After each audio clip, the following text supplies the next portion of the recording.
জীবনে আমরা কত মানুষকে চিনি, আপনিও এমন অনেক মানুষকে চেনেন যারা নিজেদের অসফল মনে করে, নিরাশ হয়ে থাকে, যারা এটাই স্বীকার করে নিয়েছে যে এই জীবনে তাদের দ্বারা কোনো কর্মই হবে না, কোনো কাজে সফল হবে না, তারা কোনো কাজের যোগ্যতাই নেই তাদের।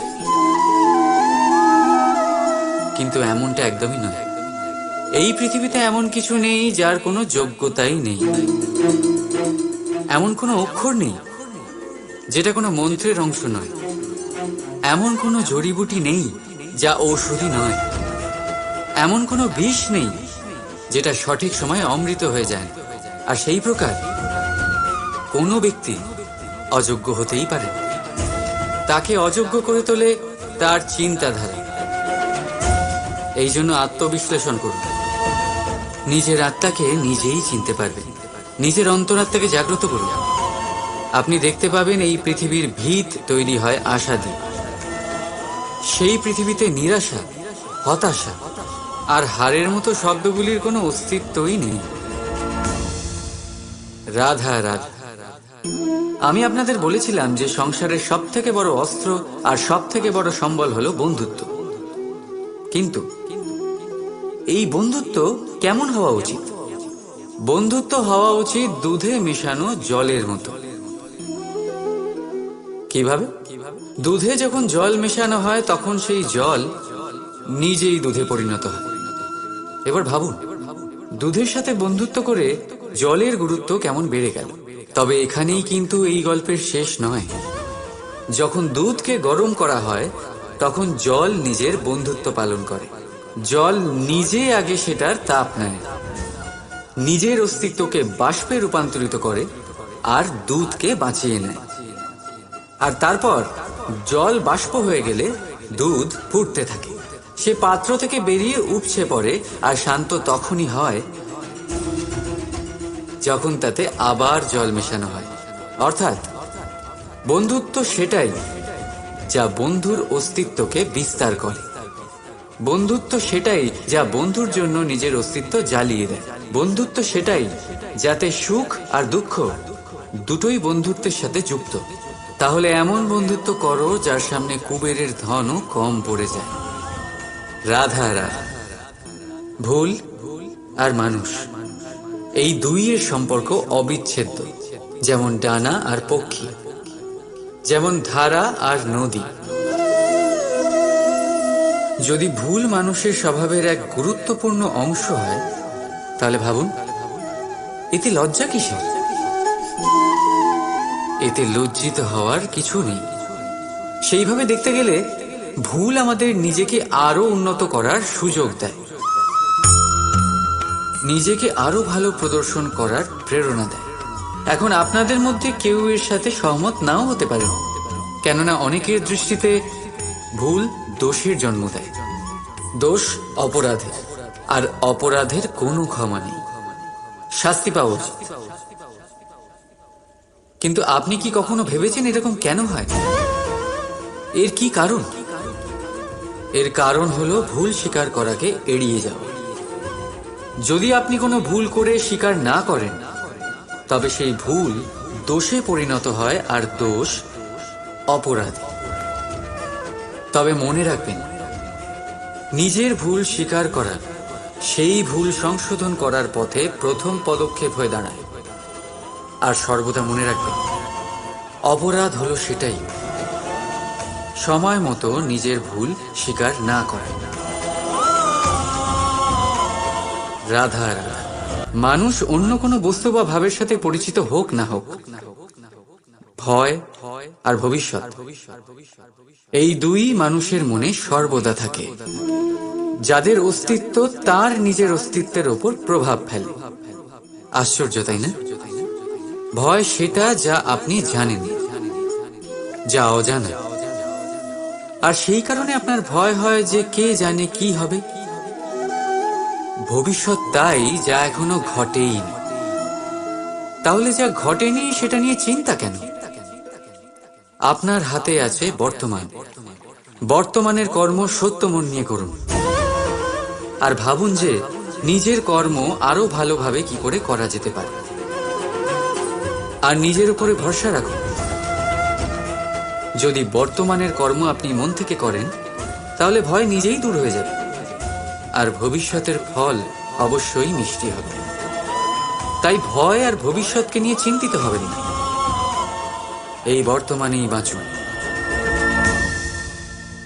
রাধা রাধা, কি অসাধারণ পুস্তক, তাই না? সুন্দর আবরণ, সজ্জিত পৃষ্ঠা,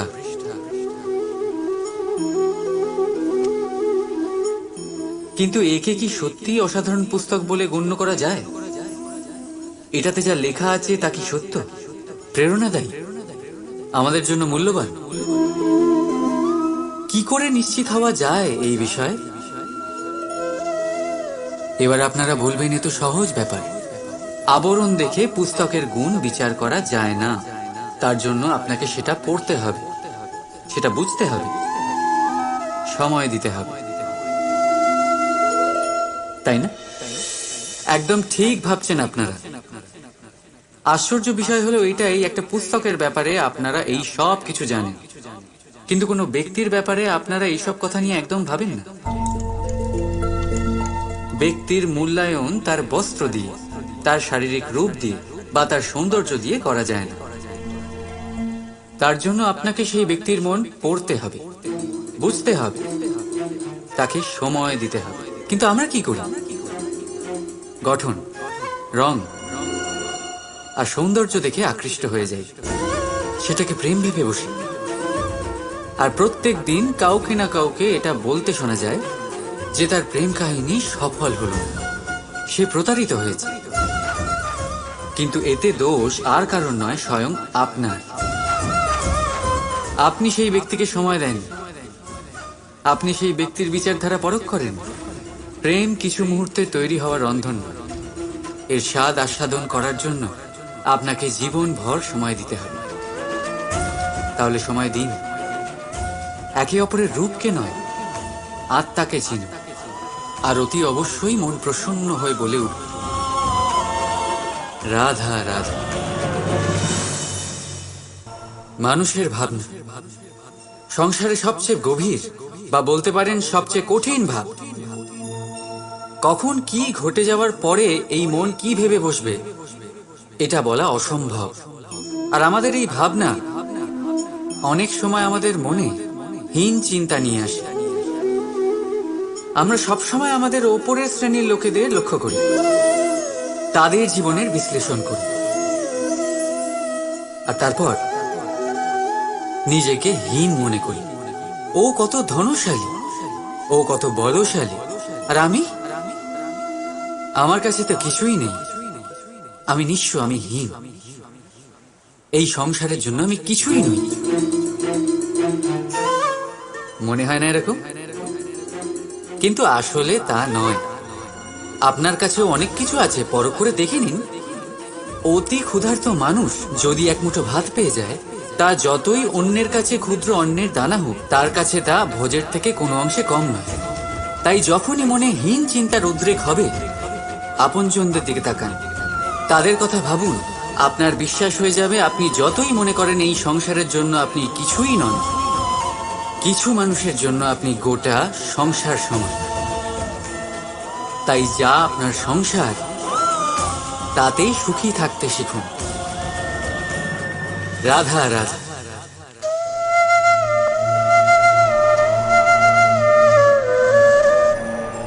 আশ্চর্য হচ্ছেন না আপনারা যে আমি কি করছি, কি লিখছি? দেখতে চান?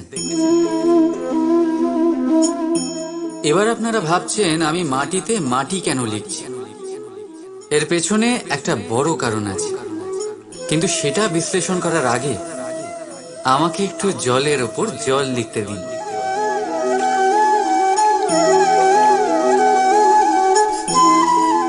কি হলো? যেটা আমি লিখলাম সেটা দেখা যাচ্ছে না কেন? তাহলে এবার শুনুন আপনাদের প্রথম প্রশ্নের উত্তর। মাটিতে মাটি লেখা যতটা সরল, ঠিক ততটাই কঠিন জলের ওপর জল লেখা। সম্পর্কও ঠিক এমনই হয়। তৈরি করার সময় মাটিতে মাটি লেখার মতো সরল, আর পালন করার সময় জলের উপর জল লেখার মতো কঠিন। এবার প্রশ্ন এটাই হলো, জলের ওপর জল কি করে লেখা যায়?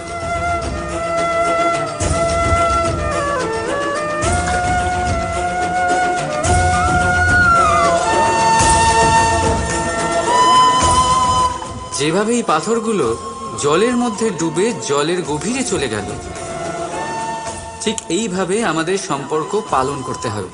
এই পাথরের মতো নিষ্ঠা সহকারে গভীরে যেতে হবে। সম্পর্ক কখনোই ভাঙবে না। রাধা রাধা। গ্রন্থে লেখা আছে যে মানুষ যদি মৌন থাকতে শিখে যায় তাহলে তার অধিকাংশ সমস্যারই সমাধান হয়ে যাবে। আর সত্যি তাই, মৌনতায় অনেক শক্তি আছে, অনেক ক্ষমতা আছে, কিন্তু সেই ক্ষমতা থেকে কি লাভ যদি তা সময় মতো কাজে না লাগে? সবসময় মৌন থাকাটা কি উচিত? না। ইতিহাস সাক্ষী, সংসারে বেশিরভাগ সমস্যা এই জন্যই হয়েছে কারণ সময় মতো মানুষ তার বিরোধিতা করতে পারে।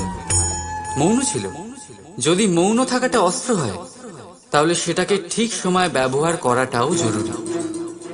যদি অকারণে মৌন থাকেন তাহলে অন্যায়ের কাছে সেটা সম্মতি হয়ে দাঁড়াবে, আর ধীরে ধীরে সেটা আপনার স্বভাবে পরিণত হবে, আপনার অভ্যেস হয়ে দাঁড়াবে, আর তারপর আপনার ব্যক্তিত্ব একটা সামান্য প্রাণহীন পাথরে পরিণত হবে।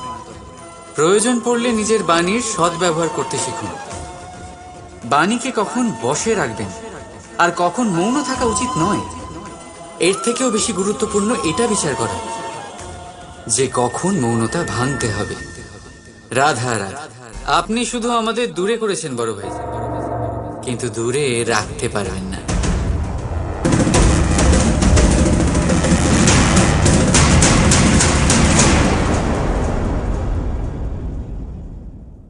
জীবনে আমরা কত মানুষকে চিনি। আপনিও এমন অনেক মানুষকে চেনেন যারা নিজেদের অসফল মনে করে, নিরাশ হয়ে থাকে, যারা এটাই স্বীকার করে নিয়েছে যে এই জীবনে তাদের দ্বারা কোনো কর্মই হবে না, কোনো কাজে সফল হবে না, তারা কোনো কাজের যোগ্যতাই নেই তাদের। কিন্তু এমনটা একদমই নয়। এই পৃথিবীতে এমন কিছু নেই যার কোনো যোগ্যতাই নেই। এমন কোনো অক্ষর নেই যেটা কোনো মন্ত্রের অংশ নয়। এমন কোনো জড়িবুটি নেই যা ঔষধি নয়। এমন কোনো বিষ নেই যেটা সঠিক সময়ে অমৃত হয়ে যায়। আর সেই প্রকার কোনো ব্যক্তি অযোগ্য হতেই পারে। তাকে অযোগ্য করে তোলে তার চিন্তাধারা। এই জন্য আত্মবিশ্লেষণ করুন। নিজের আত্মাকে নিজেই চিনতে পারবেন। নিজের অন্তরাত্মাকে জাগ্রত করুন। আপনি দেখতে পাবেন এই পৃথিবীর ভিত তৈরি হয় আশা দিয়ে। সেই পৃথিবীতে নিরাশা, হতাশা আর হারের মতো শব্দগুলির কোনো অস্তিত্বই নেই। রাধা রাধা।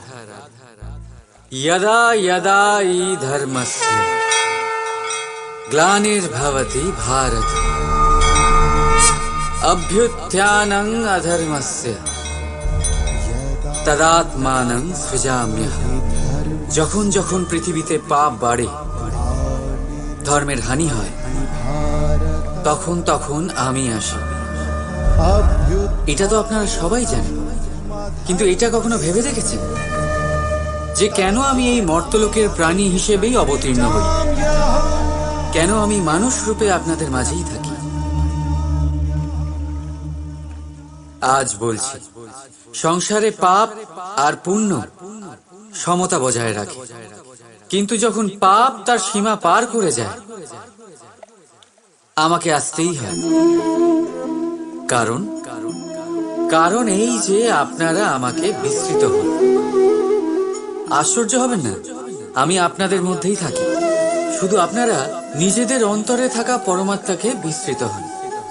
এই জন্য আমাকে আসতে হয় আপনাদের এটা বলতে, সমস্ত শক্তি আপনাদের মধ্যেই আছে। কিন্তু আপনারা কি করেন? আমাকে সম্মান করেন, আমাকে পুজো করেন আর শক্তি প্রার্থনা করেন। বিভিন্ন রকমের চাহিদা আমার সম্মুখে রাখেন। আমার আপনার শ্রদ্ধায় কোনো আপত্তি নেই। আমার আপত্তি আছে সেই ভাবনায় যা আপনাকে দুর্বল করে দেয়। পরমাত্মার উপর শ্রদ্ধা রাখুন, কিন্তু নিজের আত্মার উপরও বিশ্বাস রাখুন। কারণ এই সংসারে এমন কিচ্ছু নেই যা আপনারা করতে পারবেন না। প্রতি নরের মধ্যে নারায়ণ বিরাজ করেন, আর প্রতি নারীর মধ্যে লক্ষ্মী। তাহলে চিনুন নিজের অন্তরের নারায়ণকে, আর বদলে দিন সময়ের চক্রবর্তী। আমি খুশি হব জেনে আমার অবতীর্ণ হওয়ার বাস্তবিক প্রয়োজন আপনারা বুঝতে পেরেছেন। এখন শঙ্কা ত্যাগ করে শঙ্কর হয়ে যান, না হলে পাথরের মতো বেঁচে থাকতে হবে। রাধা রাধা। কখনো আপনারা ভেবেছেন এই সংসারে আমরা কার সাথে সবচেয়ে বেশি জড়িত? আপনারা কেউ বলবেন মাতা পিতা, কেউ বলবেন মিত্র, কেউ বলবেন স্ত্রী, আর কেউ বলবেন সন্তান। কিন্তু না, যদি এই সংসারে কারোর সাথে আমরা জড়িত থাকি তাহলে তা সময়। সময়ই আমাদের অতীত, সময়ই আমাদের বর্তমান, আর সময়ই আমাদের ভবিষ্যৎ। আর আমরা কি করি? সব থেকে বেশি জড়িত সময়কে, সবচেয়ে বহুমূল্য সম্পত্তিকে আমরা নষ্ট করে দিই। কেউ ভবিষ্যতের জন্য উজ্জ্বল স্বপ্ন বনি, কেউ অতীতকে দোষারোপ করে। কিন্তু একটু ভেবে দেখুন, আপনার অতীতকে আপনি ভাবনা চিন্তা করে বদলে দিতে পারবেন না। আর ভবিষ্যতের ব্যাপারে চিন্তা ভাবনা করে যদি আপনি আপনার বর্তমান নষ্ট করে দেন, তাহলে আপনার ভবিষ্যৎও আপনার অতীতের মতোই হবে। এই জন্য আজকের ব্যাপারে ভাবুন, সেটাকে উজ্জ্বল করে তুলুন। আপনার অতীত আর আপনার ভবিষ্যৎ নিজেই উজ্জ্বল হয়ে যাবে। রাধা রাধা। অনেক সময়ই আপনার বয়োজ্যেষ্ঠরা বলেছেন যে এই সংসার দুঃখে ভরা, আর ঈশ্বর ভক্তি সেই দুঃখকে দূর করার পথ। কিন্তু ভেবে দেখুন, যদি এই সংসার দুঃখের সাগর হতো, নিয়তি কি আপনাকে এখানে জন্মগ্রহণ করাতো? ঈশ্বর কি এখানে অবতার রূপে আসতেন? যখন সমস্যাকে আমরা বশে আনতে পারি না, তখন আমরা দোষারোপ করি এই সংসারকে, এখানকার মানুষকে। ভাবি ভালো হতো এখানে জন্মগ্রহণ না করে। একজন চাষি এক অনুর্বর জমিতে চাষ করেন, আর নিজের পরিশ্রম দিয়ে সেই জমিকে করে তোলেন সুজলা সুফলা। একজন দর্জি, যার কাছে একটা সামান্য কাপড় আসে, নিজের পরিশ্রম দিয়ে সেটাকে একটা সুন্দর পোশাকে পরিণত করেন। আপনিও পরিশ্রম করুন। এটা গুরুত্বপূর্ণ নয় আপনি সংসারের কোন স্তরে এসেছেন, এটা গুরুত্বপূর্ণ নয় আপনি এখানে কি করে এসেছেন। যদি গুরুত্বপূর্ণ কিছু থাকে, তা হলো সংসার ছেড়ে যাওয়ার সময় আপনি এই সংসারকে কিরকম রেখে গেলেন। তাহলে এই ভেবে বাঁচুন যে কারোর জন্য যা নরক, তাকে তার কাছে স্বর্গ করে তুলতে পারলে আপনার জীবন আর আপনার সংসার দুই ধন্য হয়ে যাবে। রাধা রাধা। আমাদের সবার কখনো না কখনো তো ক্রোধের উদ্রেক হয়, আর তা তো হবেই। আমরা মানুষ, এই ভাবের সাথে আমরা জড়িত। কিন্তু এই ক্রোধ কেন হয় ভেবেছেন কখনো আপনারা? এই ক্রোধ তখনই হয় যখন কোনো কিছু আমাদের মনোপুত হয় না। যেমন কেউ আমাদের কথা না শুনলে, বা যদি আমাদের পরাজিত হতে হয়। কিন্তু এই সব পরিস্থিতির ভিত্তি একটাই, যে কোনো কোনো সময় কোনো কোনো জায়গায় আমরা দুর্বল। ক্রোধ জন্ম নেয় আমাদের দুর্বলতা থেকে, আর তারপর সেটা আমাদের সব থেকে বড় দুর্বলতা হয়ে দাঁড়ায়। আর যদি ক্রোধকে বশ না করা যায়, তাহলে ভ্রম জন্ম নেয়। আর যদি এই ভ্রমকে বশে না আনা যায়, তাহলে বিবেক চঞ্চল হয়ে ওঠে। আর এই চাঞ্চল্যকে বশ না করতে পারলে ব্যক্তির তর্ক শক্তি নষ্ট হয়ে যায়, ভাবনা চিন্তা করার ক্ষমতা শূন্য হয়ে যায়, আর তখন সেই ব্যক্তির পতন ঘটে। তাই জন্য নিজের ক্রোধকে বশে রাখুন, আর নিজের মনকে শান্ত হতে বলুন। রাধা রাধা। আমরা নিজেদের সম্পর্কের সাথে বাঁচি, উৎসব পালন করি, খেলা করি, আহার করি, আনন্দ করি। কিন্তু যখন কোনো প্রিয়জন আমাদের থেকে দূরে সরে যায়, এই সংসার ছেড়ে চলে যায়, তখন আমরা দুর্বল হয়ে পড়ি, সর্বদা দুঃখে থাকি। এটা কি হওয়া উচিত? এই প্রকৃতিকে দেখুন, বৃক্ষ পাতার ঝরে যাওয়ার শোক পালন করে না, সে নতুন পাতা জন্মাবার আহ্বান করে। গতকাল আপনি কারো স্থানে এসেছিলেন, আর আগামীকাল আপনার স্থানেও অবশ্যই কেউ আসবে, কারণ এটাই পরিবর্তন, এটাই প্রকৃতির নিয়ম। এতে শোক কিসে? যা গেছে সেটার শোক পালন না করে যা পাবেন অথবা যা আপনার কাছে আছে সেটা উপভোগ করুন। রাধা রাধা। আমাদের কাছে প্রতিনিয়ত বহু মানুষ আসেন, কাউকে আমরা সময় দিই, আবার কাউকে আমরা তিরস্কার করি। কিন্তু তিরস্কার কখনোই করা উচিত নয়। যে কোনো ব্যক্তির আপনার কাছে আসার তিনটি প্রধান কারণ হতে পারে: ভাব, অভাব আর প্রভাব। যদি আপনার কাছে কেউ প্রেম ভাব নিয়ে আসে, তবে তাকে প্রেম দিন, সম্মান দিন। যদি কেউ আপনার কাছে অভাবে আসে, তবে তার প্রয়োজন বুঝুন, আর যথাসম্ভব আপনি তার সাহায্য করুন। আর যদি কেউ আপনার কাছে প্রভাবের জন্য আসে, তাহলেও তাকে উচিত সম্মান দিন। এটা অত্যন্ত ভাগ্যের ব্যাপার যে কেউ আপনার প্রভাবে আছে। কিন্তু তিরস্কার কখনো করবেন না। তিরস্কার জন্ম দেয় কুণ্ঠাকে, আর কুণ্ঠা যে কাউকে আপনার শত্রু বানিয়ে দিতে পারে। এই জন্য বন্ধুত্ব করুন, আনন্দে থাকুন, আর আমার সাথে বলুন রাধা রাধা।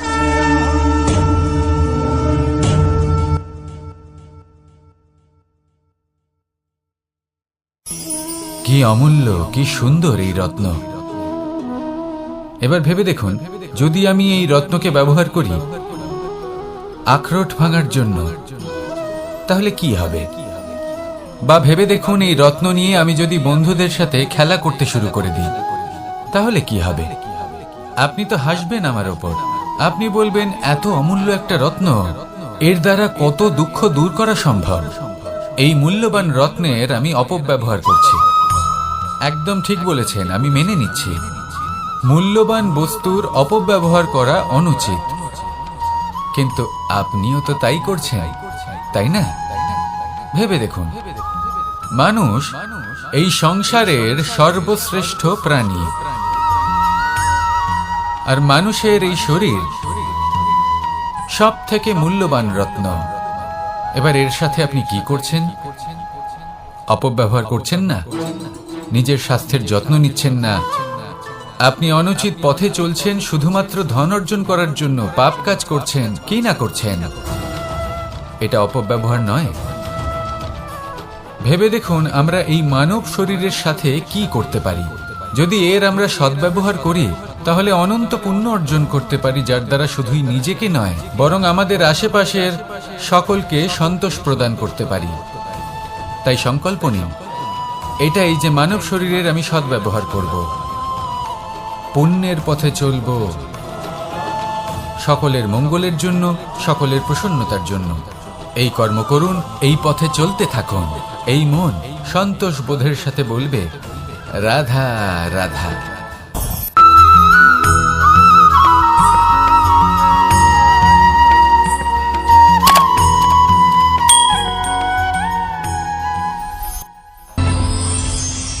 কখনো কোনো প্রজাপতিকে উড়তে দেখেছেন? কি সুন্দর উড়ে বেড়ায় সে, এক ফুল থেকে অন্য ফুলে, এক পাতা থেকে অন্য পাতার উপর।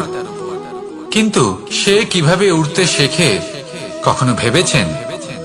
জন্ম থেকেই কিন্তু প্রজাপতির ডানা থাকে না, ও কিন্তু ছোট্ট একটা ডিমের আকারে জন্ম লাভ করে।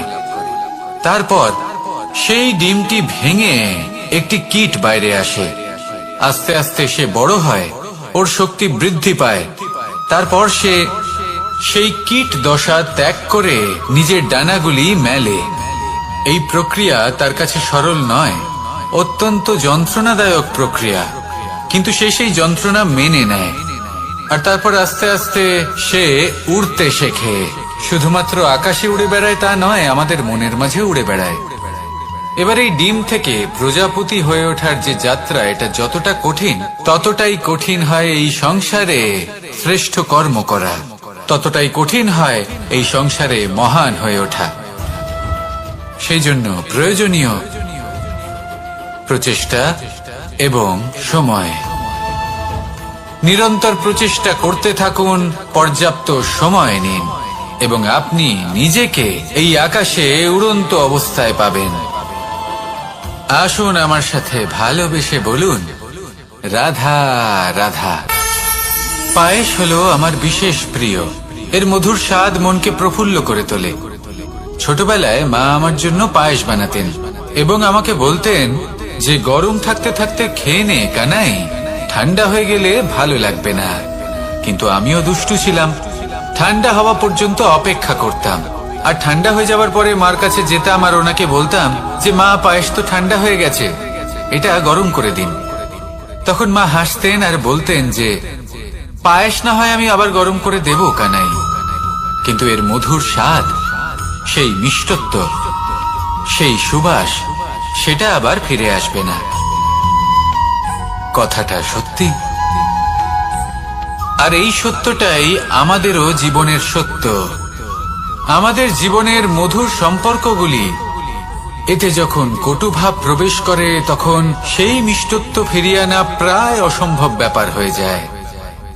আপনি চেষ্টা করে সেই সম্পর্ক ঠিক করতেই পারবেন, তার জন্য অগাধ পরিশ্রম করতে হবে, কিন্তু আবার সেই মিষ্টত্ব কখনো ফিরে আসবে না। সেই জন্য আপনার জীবনের যে মধুর সম্পর্ক আছে, যতটা সম্ভব চেষ্টা করুন তাতে মিষ্টত্ব বজায় রাখতে। কটুভাব আসতে দেবেন না। আসুন আর আমার সাথে মধুর স্বরে বলুন, রাধা রাধা। শব্দ, শব্দ আসলে কি? শুধুই কয়েকটি অক্ষরের সমষ্টি, নাকি আমাদের বাণী? এই শব্দ এমন এক শক্তি যা কাউকেই নিজের বশবর্তী করে ফেলতে পারে। শব্দ এমন এক অস্ত্র যা কাউকে ক্ষত বিক্ষত করে দিতে পারে। এই শব্দ হলো একটি নাদ স্বরূপ যা কোনো ঘুমন্ত ব্যক্তিকেও জাগিয়ে তুলতে পারে এবং নিজের লক্ষ্যের দিকে অগ্রসর করতে পারে। শব্দে এত শক্তি আছে যে কারোর মনে এতটা আঘাত দিতে পারে যে সে হয়তো জীবনে আর কখনো এগোতেই পারল না। তাহলে এই শব্দের প্রয়োগ খুব ভেবে চিন্তে করবেন। এবং এই শব্দের মতোই হলো নীরবতা। অনেক সময় এই নীরবতা আমাদের সহায়ক হয়ে ওঠে, অনেক সময় এটা আমাদের অনুশোচনাকে অনেক বেশি বাড়িয়ে তুলতে পারে। ভীষ্ম পিতামহ, অঙ্গরাজ কর্ণ, যখন দ্রৌপদীর বস্ত্রহরণ হচ্ছিল তখন এনারা নীরব ছিলেন।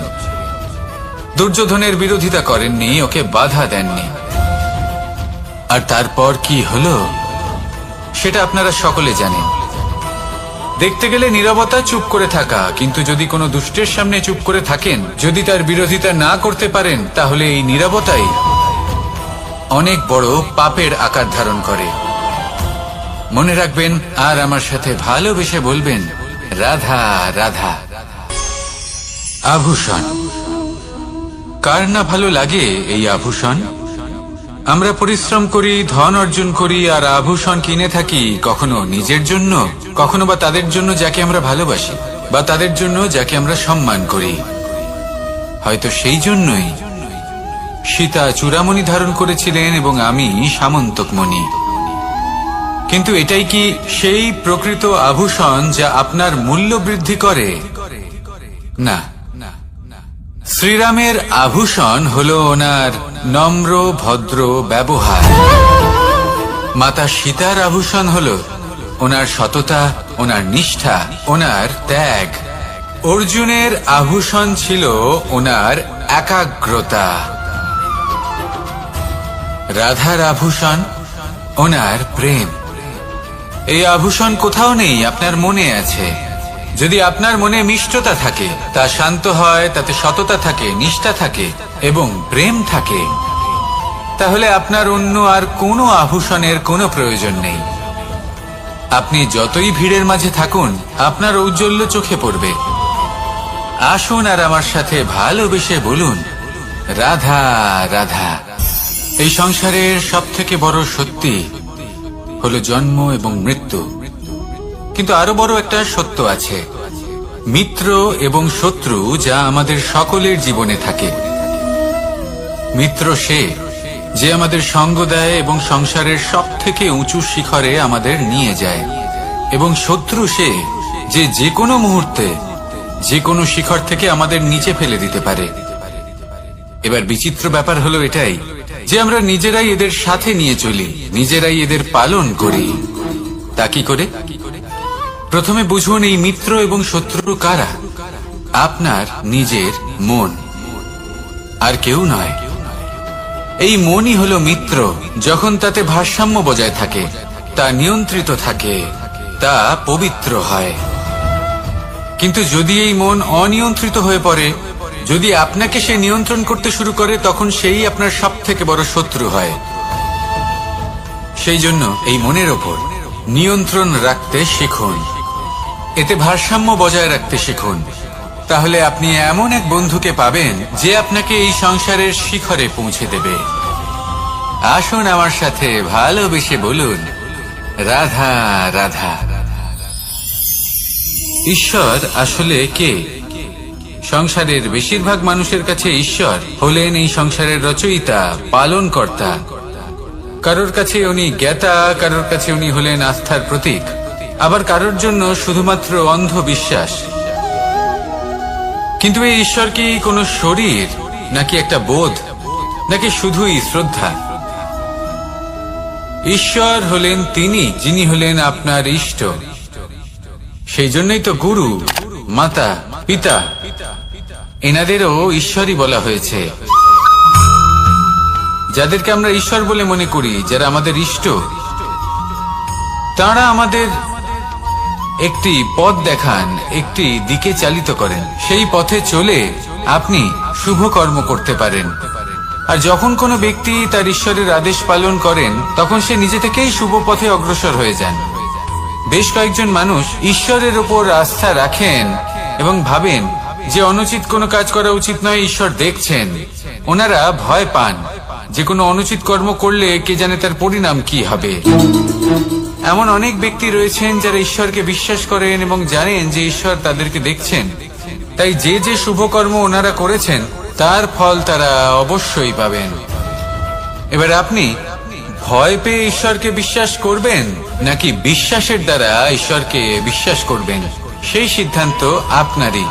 কিন্তু হ্যাঁ, যদি আপনার মনে ঈশ্বরের জন্য কোনো স্থান থাকে, যদি আপনার কোনো ইষ্ট থাকেন, যদি আপনি কাউকে ঈশ্বর মনে করেন, যার প্রত্যেক আদেশ আপনি পালন করে থাকেন, তাহলে বলি, ঈশ্বর কখনো আপনাকে অনুচিত পথে চালিত করবেন না। আসুন আমার সাথে ভালোবেসে বলুন, রাধা রাধা। এই সংসারে ভিন্ন ভিন্ন ধরনের গাছ আছে, অসংখ্য ধরনের প্রজাতি আছে। কিছু গাছ পাতা দিয়ে থাকে, কিছু ফুল, কিছু ফল। কেউ ছায়া প্রদান করে, কেউ শীতলতা প্রদান করে, কেউ নিজেকে খুব কষ্ট দিয়ে এই সংসারের বিকাশে সহায়ক হয়ে ওঠে। কিন্তু এই সবার মধ্যে একটা বিষয় কিন্তু সমান, এরা প্রত্যেকেই পাতা ছাড়া, ফুল ছাড়া, ফল ছাড়া জীবিত থাকতেই পারে, কিন্তু কোনো বৃক্ষই শিকড় ছাড়া বেঁচে থাকতেই পারে না। এটাই হলো রাধা। ঠিক সেইভাবেই আমাদের জীবনে শক্তি হোক, ধন হোক বা সাফল্য হোক, আমাদের বা আমাদের পরিবারের প্রসন্নতাই হোক, এই সব কিছুর আধার হলো, সবকিছুর মূল হলো পরিশ্রম। তাই জীবনে চিরকাল পরিশ্রম করতে থাকুন। যদি আপনি জীবনে মহান হবার পথে অগ্রসর হতে চান, তাহলে পরিশ্রম করুন। এই পরিশ্রম দ্বারাই নিজের পরিবারকে প্রসন্ন করুন, নিজের বন্ধুদের প্রসন্ন করুন, এই সমাজকে গর্বিত করুন। আসুন আমার সাথে ভালোবেসে বলুন, রাধা রাধা। এই সংসারের সব থেকে বড় রোগ কোনটা? কেউ বলবে মানসিক রোগ, কেউ বলবে সেই রোগ যা সর্পদংশনের ফলে হয়ে থাকে। এই সংসারে ভিন্ন ভিন্ন ধরনের রোগ আছে এবং তার সাথে ভিন্ন ভিন্ন ধরনের যন্ত্রণাও রয়েছে। এমন একটা রোগ আছে যা চোখে দেখা যায় না, যা আপনার শরীরে কোনো দাগ রেখে যায় না, কিন্তু আপনার আত্মাকে পর্যন্ত ক্ষত বিক্ষত করে, অসুস্থ করে তোলে, বিনাশ করে দেয় আপনাকে এবং তার সাথে আপনার আত্মাকেও। এই অসুখের নাম হল লালসা। লালসা, যে কর্ম সাধন করেছেন তার থেকে বেশি ফল লাভ করার আশা।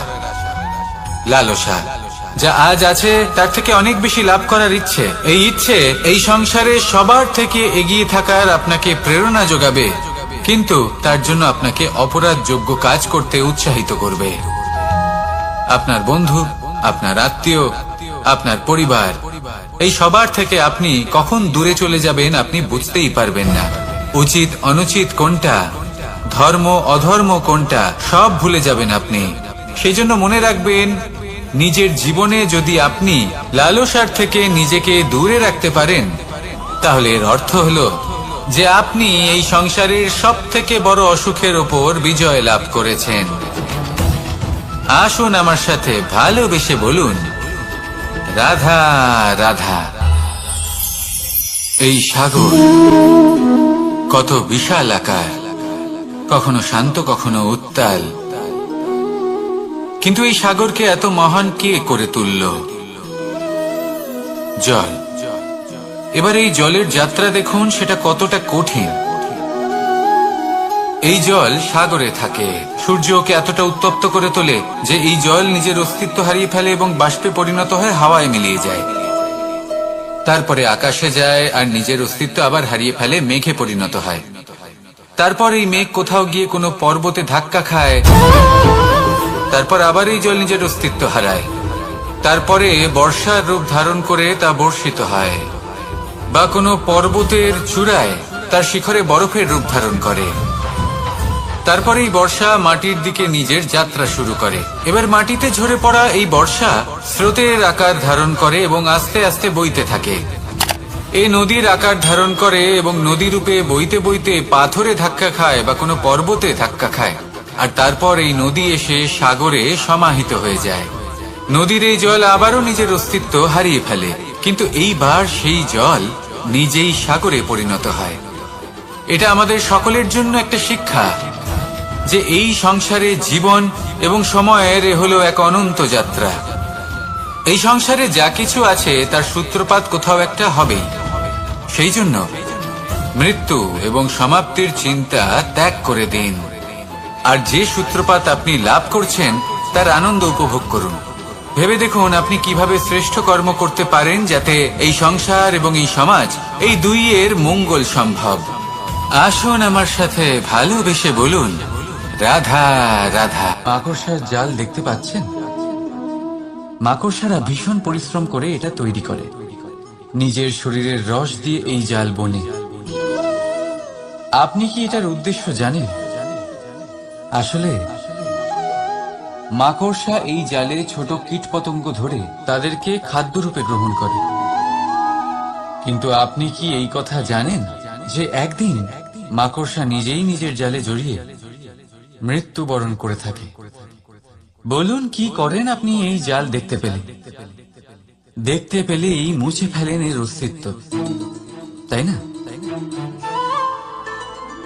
তেমনি অন্যদিকে পাখির বাসা, পাখিরাও ভীষণ পরিশ্রম করে এটা তৈরি করে। কিন্তু যদি পাখি একদিন এটা ছেড়ে চলে যায়, তাহলেও লোকে এটা নষ্ট করে দেয় না। কারণটা কি? এর কারণ হলো এর নির্মাণ জীবন সঞ্চারের জন্য করা হয়েছিল, নষ্ট করার জন্য নয়। তাই মনে রাখবেন, জীবনে আপনার পরিশ্রম যতই বেশি হোক না কেন, যদি আপনার লক্ষ্য শুভ না হয়, তাহলে আপনারও বিনাশ নিশ্চিত। তাই সৃজন করতেই থাকুন আর মুগ্ধ হয়ে বলুন, রাধা রাধা।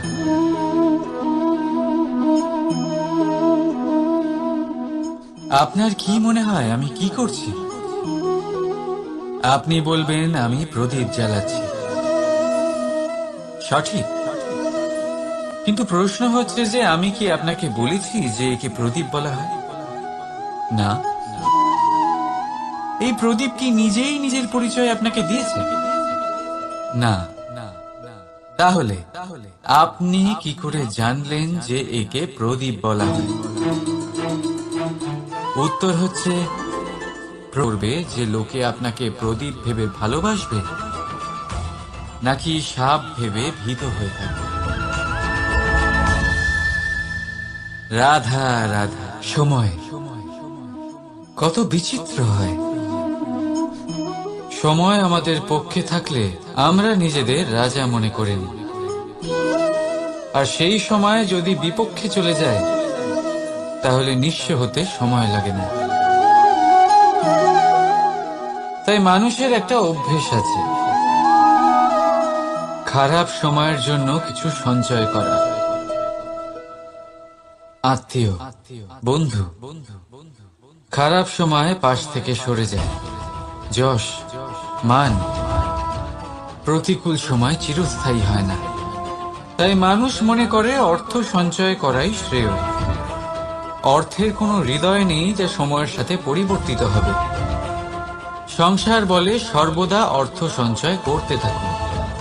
খারাপ সময়ে অবশ্যই কাজে লাগবে, কিন্তু আমি বলবো শুভ কর্ম করতে থাকুন, আনন্দে থাকুন, নিজের ওপর আর ঈশ্বরের ওপরে বিশ্বাস রাখুন। খারাপ সময় কখনো আসবেই না। রাধা রাধা। প্রকৃতি মানুষকে এক বিশেষ শক্তি দিয়েছে, অন্য জীবের থেকে বেশি শক্তি দিয়েছে। স্মরণ শক্তি। এই শক্তি মানুষকে অন্য জীবের থেকে ভিন্ন করে, ইতিহাস রচনা করার প্রেরণা দেয়, জ্ঞানকে বংশানুক্রমে এগিয়েও নিয়ে যায়। আর যারা ভুলে যান, অধিকাংশ সময় তারা উপহাস আর দয়ার পাত্র হয়ে যান। কিন্তু এটাই কি প্রকৃত রূপে সত্য? না। এই স্মরণ শক্তি মানুষের বিকাশের সব থেকে বড় বাধা হয়ে দাঁড়ায়। তার মনকে দূষিত করে দেয়। খারাপ অভিজ্ঞতা, কারোর করা বিশ্বাসঘাতকতা, কারোর কটাক্ষ বেশিরভাগ মানুষই ভুলতে পারেন না। রাধা রাধা। মানুষ নিজের পরিবারের জন্য কত কিছুই না করে, দিন রাত পরিশ্রম করতে থাকে যাতে তার পরিবারের প্রয়োজন পূরণের জন্য অর্থ রোজগার করতে পারে। কিন্তু শুধু অর্থ রোজগার করাটাই কি যথেষ্ট? আপনি বলবেন হ্যাঁ, নিশ্চয়ই। অর্থ দিয়ে সব কিছু পাওয়া যায়, বিদ্যা পাওয়া যায়, বাড়ি পাওয়া যায়, ওষুধ পাওয়া যায়, আর কত কিছুই না পাওয়া যায়। এইসব একটা পর্যায় পর্যন্ত সঠিক, কিন্তু একটু মন দিয়ে ভেবে দেখুন, যখন কোনো শিশু অসুস্থ হয়ে পড়ে তখন সে ওই তিক্ত ওষুধ কেন খেয়ে নেয়? এই জন্য কারণ ওর পিতা সেই ওষুধ অর্থ দিয়ে কিনেছে? না, বরং এই জন্য কারণ তার পিতা যে তার সামনে দাঁড়িয়ে, তার ওপরে তার বিশ্বাস আছে। বিশ্বাস আছে যে উনি তার কিচ্ছু হতে দেবেন না। এই বিশ্বাস, এই সংস্কার, এই শিক্ষা কখনো অর্থ দিয়ে পাওয়া যায় না। এটা পাওয়া যায় সেই সময় থেকে যা মাতা পিতা তাদের সন্তানের সাথে কাটিয়েছেন। তাই জীবনে অর্থ অবশ্যই উপার্জন করুন, কিন্তু নিজের পরিবারকেও সময় দিন, আনন্দ পাবে। রাধা রাধা।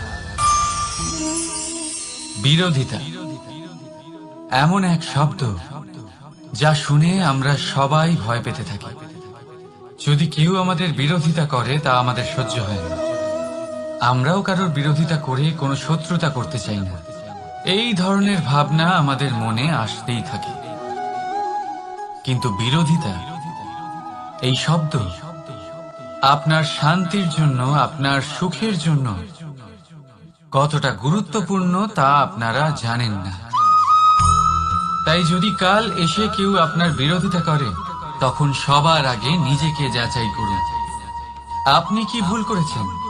আপনার দোষ কি? নিজের মধ্যে কি ত্রুটি আছে সেটা বোঝার চেষ্টা করুন। নিজেকে সংশোধন করার চেষ্টা করুন, তারপর দেখুন বিরোধিতার এই আগুন আপনাকে স্বর্ণ থেকে কুন্দন বানিয়ে তুলবে। বলা হয় এই সংসারে খারাপ বেড়েই চলেছে, কিন্তু তার কারণ এ নয় যে খারাপ মানুষ বেড়ে চলেছে। তার কারণ হলো যে ভালো মানুষ, যাদের ভালো চিন্তা, ভালো বিচারধারা আছে, তারা খারাপের বিরোধিতা করতে পারে না। যদি আপনার সম্মুখে কোনো খারাপ কর্ম হয়, তাহলে তার বিরোধিতা করতে সংকোচ করবেন না, কারণ বিরোধিতার এই আগুন মন্দকে পিছুপা হতে অবশ্যই বাধ্য করে। রাধা রাধা। জীবনে আপনি এরকম মানুষও দেখবেন যারা এটা বলে, ভাবে, নিজেকেও বলে যে উনি সেই এমন ব্যক্তি যার মতো আমি হতে চাই। ঠিক আছে, কারোর থেকে প্রেরণা নেওয়াটা কোনো ভুল নয়, কিন্তু কখনো কখনো এই প্রেরণা গুরুত্বহীন হয়ে যায়, আর আমরা শুরু করে দিই সেই ব্যক্তিকে নকল করতে। এখানেই থেমে যায় আমাদের উন্নতি। এবারে দেখুন, সংসারে শত কোটি রঙের ফুল আছে, কিন্তু তারা কখনো একে অপরকে নকল করে না। সময়কে ব্যবহার করুন নিজের অস্তিত্ব নির্মাণ করার জন্য, কারণ কারোর ছায়া হওয়ার থেকে ভালো আপনি কারোর জন্য প্রেরণা হয়ে উঠুন। রাধা রাধা। আমরা সকলে পাথুরে রাস্তা এড়িয়ে চলি, কারণ এই পথের পাথর আমাদের যাত্রা আরো কঠিন করে তোলে, আমাদের পা আহত করে দেয়। কিন্তু একটা গুরুত্বপূর্ণ কথা আমরা ভুলেই যাই, এই কঠিন পথই না শুধু আমাদেরকে নিজেদের দুর্বলতার সাথে পরিচয় করায়, বরং আমাদের শক্ত হওয়ার প্রেরণাও দিতে থাকে। সময়ের সাথে ঠিক এমনটাই হতে থাকে। সবাই ভালো সময়ের অপেক্ষা করতে থাকেন, ভালো সময়ের জন্য পরিশ্রম করেন, তার জন্যই চিন্তা করেন, কিন্তু ভুলে যান যে ভালো সময় বহুবার আমাদের বিবেক নষ্ট করে দেয়। সেখানেই খারাপ সময় আমাদের বুদ্ধিকে সঠিক পথে চালিত করে। রাধা রাধা। ঘোড়াকে যতই প্রশিক্ষণ প্রদান করুন, তার মুখে লাগাম তো পরাতেই হবে। একজন ভালো চালক সেই ঘোড়ার লাগাম মাঝে মাঝে টেনে ধরে, তাকে সঠিক পথে চালিত করতে, যাতে সেই ঘোড়া দিকভ্রান্ত না হয়। এবার একটু ভাবুন, ঠিক এরকমই হয় আমাদের মন। যদি এটা বিবেকের লাগাম দিয়ে মাঝে মাঝে আমরা টেনে না ধরি, তাহলে আমাদের এই মন দিকভ্রান্ত হতে পারে। আর যদি আপনি আপনার লক্ষ্যে পৌঁছতে চান, তখন মনের এই লাগাম মাঝে মাঝে আপনাকে অবশ্যই টেনে ধরতে হবে, কারণ বিবেকের এই পথ প্রদর্শনই আপনাকে ভালোভাবে আপনার লক্ষ্যে পৌঁছে দেবে। মনে রাখবেন, আর আমার সাথে ভালোবেসে বলবেন, রাধা রাধা। আপনি কখনো জাঁতা কল দেখেছেন? তাতে গম পেশা হয়। গমকে এমন ভাবে পেশা হয় যাতে আমরা তা খেতে পারি, জীবিত থাকতে পারি। আর যদি আপনি মন দিয়ে দেখেন, তাহলে কলের নিচের অংশ কখনো ঘোরে না, শুধুমাত্র উপরের অংশই ঘোরে, আর তবেই তা গম পিষতে পারে, আর তবেই রুটি তৈরি হতে পারে। কিন্তু ভেবে দেখুন, যদি কলের দুটো অংশই ঘুরতে থাকে, তাহলে কি হবে? তা গম পেশার বদলে একে অপরকে পিষে নিজেদের অস্তিত্ব শেষ করে দেবে। তাই জীবনে কোনো কাজ যখন মন আর মস্তিষ্ক মিশিয়ে করা হয় তখনই তা সম্পন্ন হয়। কিন্তু যখন বিষয় হলো ভক্তির, তখন মস্তিষ্কের যুক্তির মৌন থাকা প্রয়োজন। আর যখন বিষয় হলো কর্ম আর ন্যায়, তখন মনের আবেগের মৌন থাকা প্রয়োজন। তাই মন আর মস্তিষ্কের এই সম্মিলনে সতর্ক থাকবেন। একসাথে অবশ্যই চলবে, কিন্তু একে অপরের বাধা যেন না হয়ে দাঁড়ায়। রাধা রাধা। আমি একটা এমন শব্দ যার অনেকগুলি মানে হয়, যার আসল অর্থ হল অহং। যদি আপনি কথা বলেন সৃষ্টির নির্মাণ নিয়ে, তাহলে আমি ব্রহ্মদেব হয়ে সৃষ্টির নির্মাণ করবে। যদি আপনি কথা বলেন প্রলয়ের, তাহলে সেই আমি মহাদেব হয়ে বিনাশ করবে। এই আমি সঙ্গতিপূর্ণ, কিন্তু শুধু ততক্ষণ যতক্ষণ আপনি এটা সবার সাথে ভাগ করছেন। কিন্তু আমরা বহুবার এর মানে বুঝতে পারি না। এই অহংকে সীমিত করে দিই একটা ব্যক্তি অবধি, শুধু নিজে। আর তখনই জেগে ওঠে অহংকার, যাতে প্রাধান্য পায় শুধুমাত্র আমি, আমরা নয়। আর একজন ব্যক্তি একা না উৎপাদন করতে পারে আর না করতে পারে সৃজন। এবারে দেখুন, বৃষ্টির এক ফোঁটা, তারও অস্তিত্ব আছে, কিন্তু তা ধরিত্রীতে পড়লেই সমাপ্ত হয়ে যায়।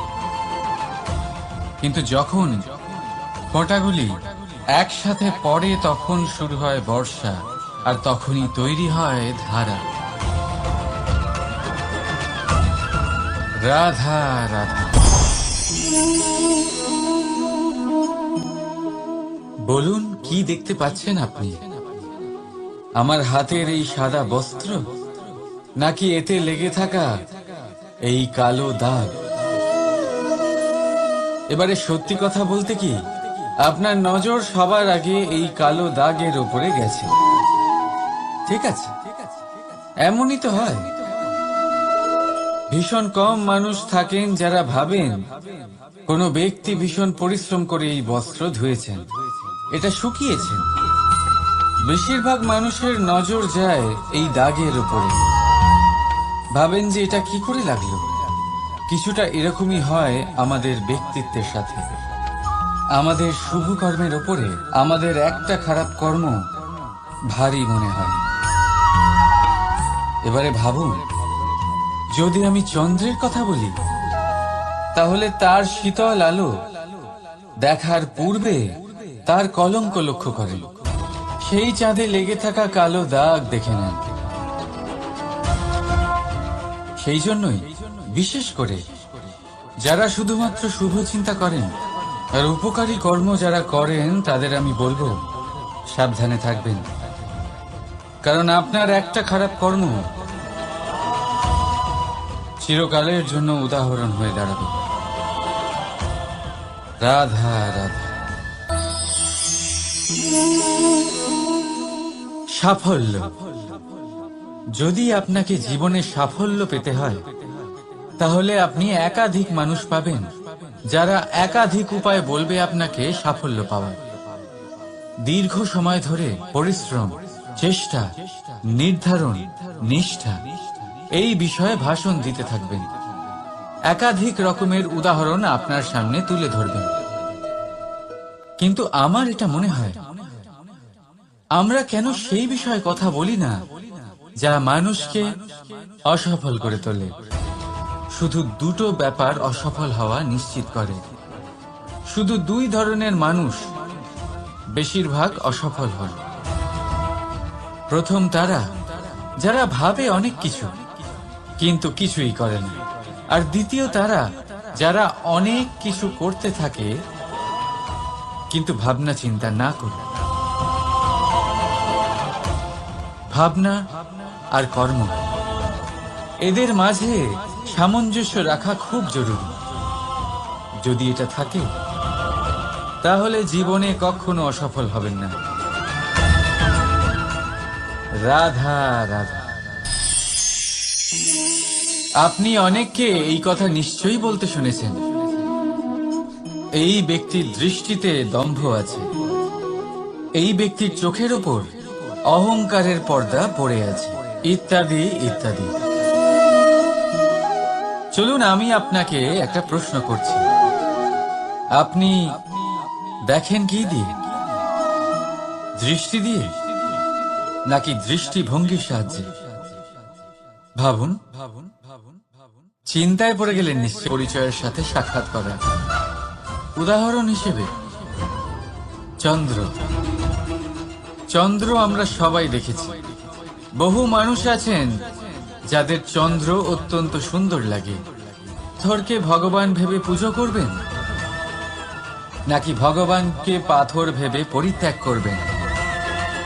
সিদ্ধান্ত আপনার, কিন্তু এই সিদ্ধান্ত নির্ভর করে আপনার দৃষ্টিভঙ্গির ওপর। তাই নিজের দৃষ্টিভঙ্গি শুভ রাখুন, নিজের দৃষ্টিভঙ্গিতে ভালোবাসা রাখুন, আর আনন্দে বলুন রাধা রাধা। বড় বড় রাজমহলে বড় বড় ইমারতের চূড়া কত সুন্দর হয়, কিন্তু আপনি কি কখনো এই বিষয়ে ভেবেছেন যে এই সুন্দর চূড়ায় পৌঁছতে গেলে আপনাকে পৃথিবীতে পাপ ফেলতেই হবে? সেই সুন্দর চূড়ায় পৌঁছে দীপ্তি পাওয়ার জন্য আপনাকে একটা কঠিন পথ অবলম্বন করতেই হবে। যদি আপনি কোনো কঠিন পথে না গিয়ে এই পৃথিবীর সাহায্য ছাড়াই শুধু উচ্চতার দিকে অগ্রসর হতে থাকেন, তাহলে সর্বদা অসফল হবেন। সেই জন্য নিজের স্বপ্ন পূরণের এই যাত্রাতে নিজের পথ কখনোই হারাবেন না, নিজের পথ থেকে সরবেন না। যদি এমন করেন তাহলে তো আপনার স্বপ্ন পূরণ হবেই না, তার সাথে আপনি নিজের পথও হারাবেন। রাধা রাধা। কৌতুক অর্থাৎ হাসি, এটা জীবনে কতটা গুরুত্বপূর্ণ। আমরা সর্বদাই হাসতে চাই, আমরা সর্বদা অন্যের মুখে এই হাসি দেখতে চাই। কিন্তু এই কৌতুক অনেক প্রকারের হয়, আর এই কৌতুকের ভিত্তি কি সেটাও খুব গুরুত্বপূর্ণ। কৌতুক কেবল তখনই পাবেন যখন তা শুদ্ধ মন থেকে আসবে। কৌতুক তখনই পাবেন যখন তা শান্ত আর অপমানিত ব্যক্তির মন তিক্ত হয়ে থাকে। তাই মনে রাখবেন যে এই কৌতুক যেন কৌতুকই থাকে, তা উপহাস বা কটাক্ষ না হয়ে যায়। রাধা রাধা। মানুষ,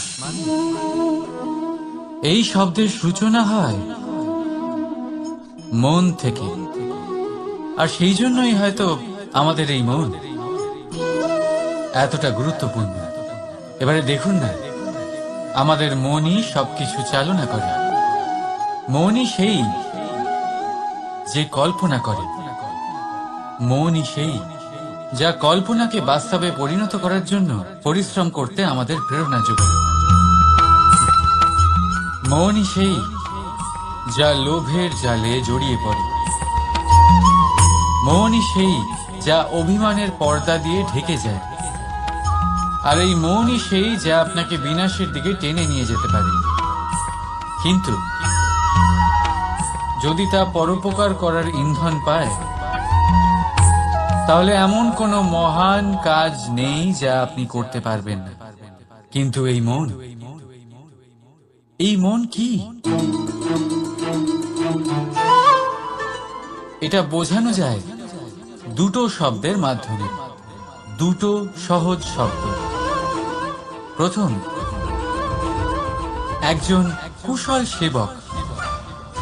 দ্বিতীয়, একজন সংকট প্রবণ মালিক।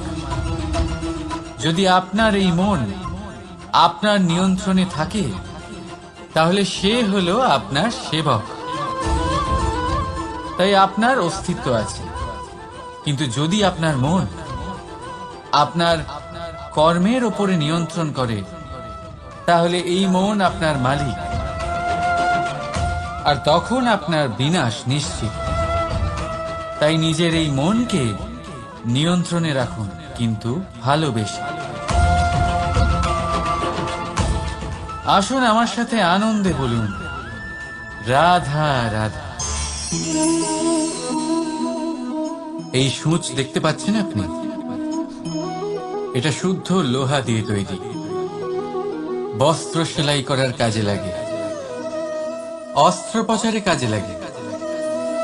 কিন্তু আপনি কি কখনো ভেবে দেখেছেন এই সূঁচ কিভাবে তৈরি হয়? লোহার এক বড় অংশকে পিটিয়ে পিটিয়ে টেনে টেনে তাকে পাতলা বানানো হয়। এরপরেই আমরা পেয়ে থাকি সূঁচ। ভাবুন, যদি লোহার টুকরোতে অনর্গল প্রহার করার ফলে একটা লোহার টুকরো সূঁচে পরিণত হয়, তাহলে আমাদের জীবনে অনর্গল চেষ্টা করার ফলে জীবনের সমস্ত অংশকে আমরা কত প্রভাবশালী কাজে পরিণত করতে পারি। শুধু প্রয়োজন দৃঢ় নিশ্চয়তা। তাহলে আসুন আমার সাথে ভালোবেসে বলুন, রাধা রাধা। বিশ্বাস, জীবনে বিশ্বাস কতটা গুরুত্বপূর্ণ। একজন স্ত্রী তার স্বামীর হাত ধরে যে কোনো জায়গায় যেতে পারেন। এর কারণ হলো বিশ্বাস। তার নিজের স্বামীর ওপরে বিশ্বাস আছে। যখন একজন মা তার ছোট বাচ্চাকে কোলে তুলে হাওয়ায় ওঠায়, তখন সেই বাচ্চা ভয়ভীত হয়ে যায় না। তার কারণ হলো বিশ্বাস। তার বিশ্বাস আছে যে তার মা তার কিচ্ছু হতে দেবে না। এক বৈদ্যের দেওয়া ঔষধ সন্তান কিছু না বুঝে শুনেই খেয়ে ফেলে। সেই বৈদ্যের জ্ঞানের বিষয়ে তার কোনো ধারণাই থাকে না। শুধু নিজের পিতার উপরে বিশ্বাস আছে যে তার পিতা তাকে খারাপ কিছুই দেবে না। যখন এই সংসারের প্রতিটা বন্ধন বিশ্বাসের উপরে দাঁড়িয়ে আছে, তাহলে কেন এই বিশ্বাসকে আমরা জীবনে আনতে পারি না? আপনি নিজেই দেখুন, এই বিশ্বাস নিজের জীবনে এনে দেখুন, সবকিছু আরো সুন্দর হয়ে যাবে। তাই ভালোবেসে বলুন, রাধা রাধা।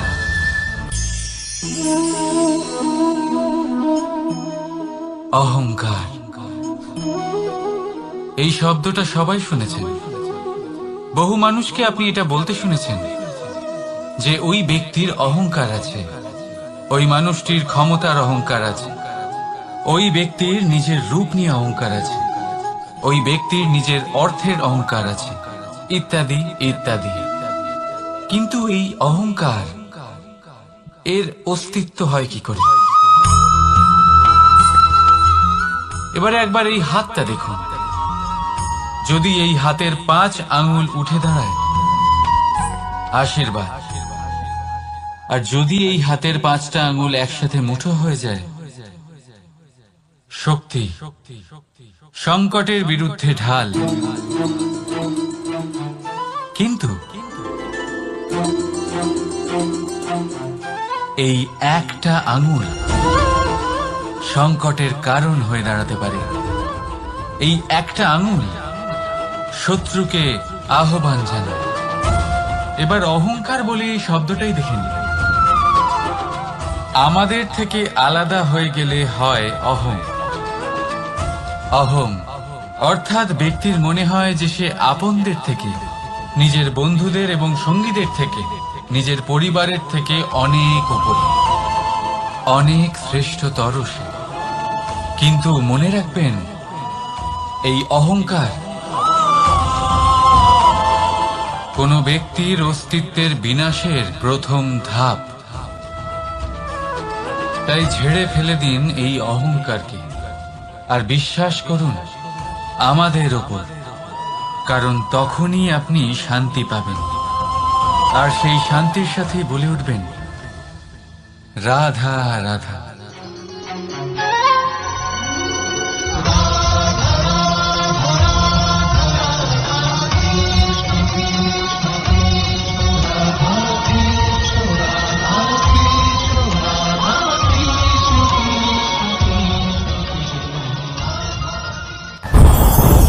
ওমা, এ কি?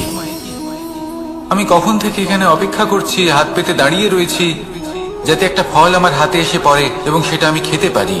কখন থেকে অপেক্ষা করছি, কিন্তু সেটা হচ্ছেই না। এবার আপনি বলবেন যে এসব কি বলছি, এ কি অদ্ভুত কথা বলছি। যদি ফল খেতে হয় তাহলে আমাকে বৃক্ষে চড়তে হবে, ফলের কাছে পৌঁছতে হবে, তবেই তো ফল পাবো।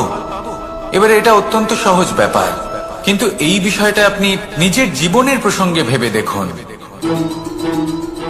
লক্ষ্য কোথায় আছে আপনি জানেন, সেই লক্ষ্যে পৌঁছানোর পথ কি সেটাও আপনি জানেন, সেই পথে চলার ক্ষমতাও আপনার রয়েছে, কিন্তু তাও আপনি নিজের লক্ষ্য লাভ করতে পারছেন না। কেন? কারণ আপনি অপেক্ষা করছেন যে লক্ষ্য আপনার সামনে চলে আসবে, কিন্তু তা হয় না।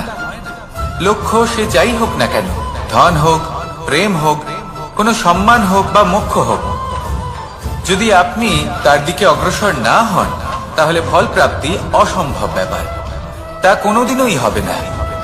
সেই জন্য আপনার চোখের সামনে আপনি যদি নিজের লক্ষ্যকে দেখতে পান তাহলে উঠুন এবং সেই দিকে অগ্রসর হতে শুরু করুন। নিজের অন্তরের সকল অশুভ গুণ দূর করুন, অলসতা ত্যাগ করুন, অজ্ঞানতা ত্যাগ করে দিন এবং চলতে থাকুন। অবশ্যই মনোবাঞ্ছিত ফল লাভ করতে পারবেন। মনে রাখবেন, চলতে থাকলে তবেই লক্ষ্য প্রাপ্তি হবে। অপেক্ষার দ্বারা শুধুমাত্র মৃত্যু লাভ হবে। আসুন আমার সাথে ভালোবেসে বলুন, রাধা রাধা। পাখি কখন জন্ম নেয়, কখন উড়তে শেখে, কখন বাসা বানাতে শেখে, কখন নিজের মৃত্যু লাভ করে, এসব আমাদের মধ্যে কেউ জানি না। কিন্তু পাখি একটা কথা খুব ভালো করে জানে, যে এই সংসারে ও যা কিছুই করুক না কেন, এই সংসারের ওকে নিয়ে কিচ্ছু যায় আসে না। এবার আমরা কি করি? কোনো কাজ করার আগে আমরা এটা ভাবি যে এই সংসার যদি আমাকে দেখে ফেলে তাহলে কে জানে এই সংসার কি ভাববে, আমার প্রতিচ্ছবি কেমন তৈরি হবে কে জানে, কে জানে কি হবে আদি ইত্যাদি। এই সব ভাবনায় আমরা মগ্ন হয়ে যাই। কিছুটা এমন ভাবে মগ্ন হই যে বর্তমানের কর্মের এই জীবনের যাত্রাপথে সেই সময়ের আনন্দ উপভোগ করতে ভুলে যাই। এবার দেখুন একটা পাখি কি করে, ওর কর্ম হলো গান গেয়ে চলা। ওই পাখি গেয়ে চলে, কেউ ওর গান শুনুক বা না শুনুক, কেউ আদৌ শুনছে কিনা সেই বিষয়টা নিয়ে সেই পাখির কিছুই যায় আসে না। সেই পাখি নিজের কর্ম করতে থাকে। হয়তো সেই জন্যই আপনি কখনো কোনো পাখিকে কাঁদতে দেখবেন না। এরকমই আপনাকে নিজেকে গড়ে তুলতে হবে। প্রথমে নিজেকে জিজ্ঞেস করুন, এই যে কর্ম আমি করতে চলেছি সেটা কি উচিত? যদি আপনার মনে হয় সেটা উচিত তাহলে সেটা প্রমাণ করুন। এটা ভাববেন না যে এই সংসার কি ভাববে। আসুন আর আমার সাথে ভালোবেসে বলুন, রাধা। বনের মধ্যে যদি আপনি কোনো বিষাক্ত সাপ দেখেন তাহলে কি করবেন? আপনি তখনই তার থেকে দূরে পালাতে চেষ্টা করবেন। আর এটা কেন করবেন? নিজের রক্ষার্থে। এই কথা আমি নয় মেনে নিলাম, কিন্তু নিজের জীবনে এটা করেন না কেন? আপনি যেখানেই যান, যে স্থানেই যান না কেন, প্রত্যেক সময় প্রত্যেক মুহূর্তে এমন বিষাক্ত সাপ আপনি অবশ্যই খুঁজে পাবেন। আর সেই সাপ নয় যাদের আপনি বনে খুঁজে পাবেন, এরা হলো সেই সাপ যা আপনাকে পাপ করতে বাধ্য করবে। আপনার অন্তরের বাসনা, ক্রোধ, অহংকার, লোভ, ঈর্ষা এদের বৃদ্ধি ঘটাবে। দেখুন, বনের এই সাপ আপনাকে একবার ছেড়ে দিতেও পারে, ছোবল নাও মারতে পারে, কিন্তু এই যে পাপরূপী সাপ আছে তা অবশ্যই ছোবল মারবে। কর্ম যদি করেন তাহলে অবশ্যই ফল পাবেন। সেই জন্য যখনই কোথাও যাবেন, যদি এমন কাউকে দেখেন, যদি এমন কিছু দেখেন যে আপনাকে পাপ করতে বাধ্য করছে, তাহলে সেই মুহূর্তে সেখান থেকে পালিয়ে যান। যেমন বনের সাপ দেখে আপনি পালাতে থাকেন। সৎকর্মের রক্ষা অত্যন্ত আবশ্যক। আসুন আর আমার সাথে ভালোবেসে বলুন, রাধা রাধা। যদি কোনো সিংহ বানরের মতো গাছে চড়তে চেষ্টা করে তাহলে কি হবে? একটা মাছ যদি মাটিতে হাঁটতে চেষ্টা করে তাহলে কি হবে? তারা বিফলই হবে। কিন্তু এরকম কেন হয়? তার কারণ হলো প্রকৃতির রচনা কিছুটা এরকম। এখানে প্রত্যেকটি ব্যক্তিকে, প্রত্যেকটি প্রাণীকে আলাদা আলাদা গুণের অধিকারী করা হয়েছে এবং সকলকে একটা সীমাও প্রদান করা হয়েছে। এবার এই যে বৃক্ষ, পশু, পাখি, এদের মধ্যে সেই ক্ষমতাই নেই যে এরা নিজেদের যাচাই করতে পারবে, নিজেদের সীমাগুলো বুঝতে পারবে, নিজেদের সদ্গুণগুলো চিনতে পারবে। এরা সেটা করতে পারবে না। কিন্তু মানুষ তো আলাদা। মানুষের কাছে সেই বিশেষ শক্তি আছে যে তারা পূর্ণরূপে নিজেদের যাচাই করতে পারবে, নিজেকে পূর্ণরূপে বুঝতে পারবে, নিজের দোষ, নিজের অপগুণ, নিজের সদ্গুণ, নিজেদের সীমাগুলো তারা বুঝতে পারবে। আর এটা অত্যন্ত গুরুত্বপূর্ণ। কথায় আছে যে যদি সাফল্য লাভ করতে হয় তাহলে নিজেকে যাচাই করে নিতে হবে। তাই নিজেকে যাচাই করুন, নিজের সাথে পরিচিত হয়ে যান এবং জীবনে কর্ম করতে থাকুন। সাফল্যের শিখরে অবশ্যই পৌঁছে যাবেন। আর ওখানে যদি যান তাহলে এই মন প্রসন্ন হয়ে অবশ্যই বলবে, রাধা রাধা। অন্ধকারাচ্ছন্ন রাত্রি যদি এসে থাকে তাহলে আলোকিত প্রকাশ নিয়ে সূর্যও অবশ্যই আসে। রোগ যদি এসে থাকে তাহলে তার ওষুধও অবশ্যই আসে। সমস্যা যদি আসে তাহলে সেই সমস্যার সমাধানও নিজে থেকেই আমাদের কাছে চলেই আসে। এই সংসার, এই জীবনের শুধুমাত্র একটাই নিয়ম আছে, আর তা হলো এটাই, এই সংসার হলো একটা চক্রের মতো। এতে শাশ্বত বলে কিছু নেই, নিত্য বলে কিছু নেই। আর যা কিছুই রয়েছে সব বদলাতে চলেছে। যদি আপনার জীবনে দুঃখ থাকে, সমস্যা থাকে, যদি আপনি বিপদ দ্বারা আচ্ছন্ন, তাহলে মনে রাখবেন সবকিছু বদলে যেতে চলেছে। দুঃখের সময় কাঁদবেন না, মনকে আরো দুঃখী করে তুলবেন না, কারণ এখানে যা কিছুই এসেছে তা যাওয়ার জন্যই এসেছে। তাহলে এত চিন্তা কিসের? আনন্দ সহকারে জীবন যাপন করুন আর আমার সাথে ভালোবেসে বলুন, রাধা রাধা।